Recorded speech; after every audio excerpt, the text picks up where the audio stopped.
Question है X Y and Z are the sides of a triangle if Z is the largest side and X square plus Y square is greater than Z square then the triangle is a. Question आपसे कह रहा है कि एक triangle है जिसके 3 sides X Y और Z हैं, जिसमें सबसे बड़ी साइड अगर जेड है और X square plus Y square is greater than Z square हो रहा है, तो बताइए कि ट्राइंगल किस टाइप का है।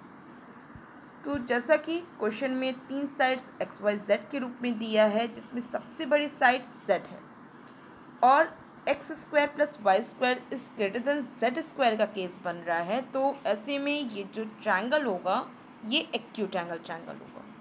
अब ये कैसे मैंने जाना, उसके पीछे का रीज़न देती हूँ। देखिए, आप सभी लोग जानते हैं कि जो राइट एंगल ट्राइंगल का केस होता है, जिसमें कि 90 डिग्री सबसे बड़ा एंगल है और इसको डिनोट करने वाली साइड हाइपोटेनस भी सबसे बड़ी साइड होती है।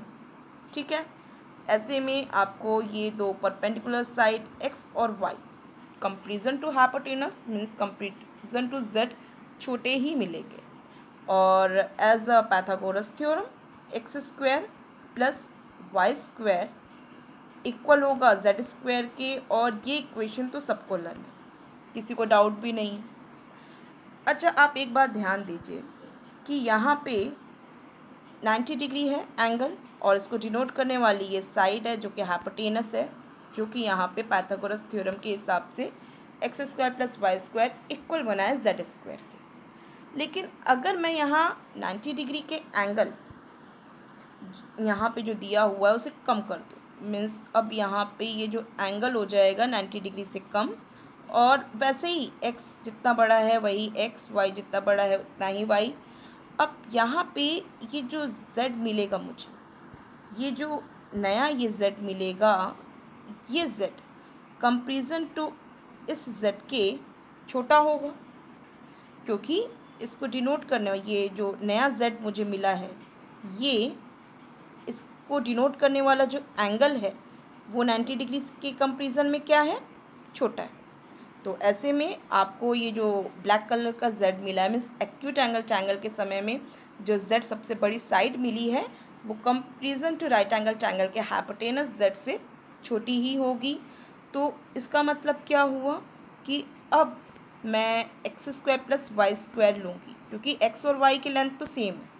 तो अब मैं X square plus Y square लूँगी तो ये क्या हो जाएगा, बड़ा हो जाएगा ये नए वाले जेड स्क्वायर से। ठीक है, और यहाँ पे कंडीशन भी क्या दी हुई है, X square plus Y square is greater than Z square. तो ये किस केस में पॉसिबल हो रहा है, ये एक्यूट एंगल ट्रायंगल में पॉसिबल हो रहा है, जो कि सेकेंड ऑप्शन में आपको दिया है। तो जस्ट पढ़ के या बता सकते रहे इस चीज़ को, लेकिन मैंने फिर भी एक्सप्लेन किया कि हर एक व्यक्ति को रीज़न पता होना चाहिए। अब मैं इतने रीज़न दे रही हूँ तो एक बार ऑब्ट्यूज एंगल ट्रायंगल का भी रीज़न दे देती हूँ। जैसे कि यहाँ पे 90 डिग्री आप देख रहे हैं, यहाँ पे हाइपोटेनस z बना।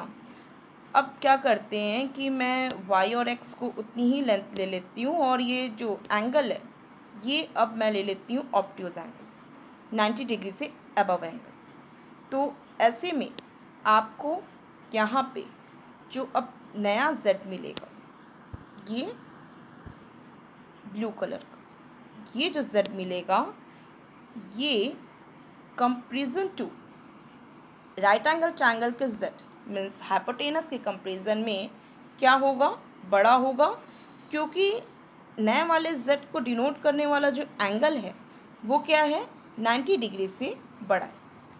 क्लियर।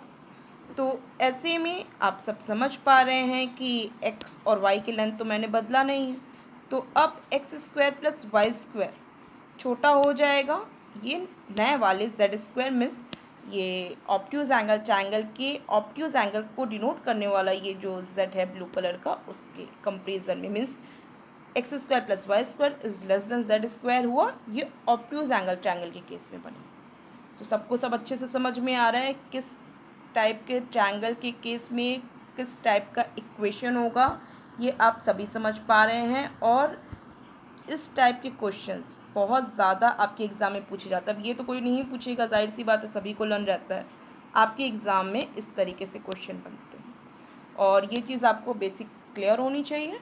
और मैं उम्मीद कर रही हूँ कि अब आपके एग्ज़ाम में इस पे बेस्ड क्वेश्चन जब भी बने तो जस्ट क्वेश्चन पढ़ के या बता पाएंगे कि इसका सही आंसर क्या होगा। जैसे कि यहाँ आपके क्वेश्चन के केस में जो सही आंसर बन रहा है वो second option acute angle triangle होगा। ठीक है, अब मैं नेक्स्ट क्वेश्चन पे चल रही हूँ। कोई डाउट होगा तो आप मुझे कमेंट बॉक्स में दीजिए।